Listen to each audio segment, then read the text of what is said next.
America અને Iran વચ્ચે બીજા તબક્કાની વાતચીત થાય તેવી શક્યતા હાલ જોવાઈ રહી છે। ચાલુ સપ્તાહે બંને દેશો વચ્ચે ફરી વાતચીત સંભવ છે।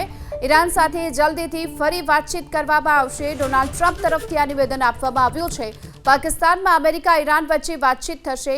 અમેરિકાના ઉપરાષ્ટ્રપતિ જેડી વેન્સે નિવેદન આપ્યું। ઈરાન સાથે વાતચીતના પ્રયાસો ચાલુ છે અને પાકિસ્તાનમાં ઈરાન સાથે વાતચીત આગળ વધારીશું તેવી વાત પણ તેમણે કરી છે।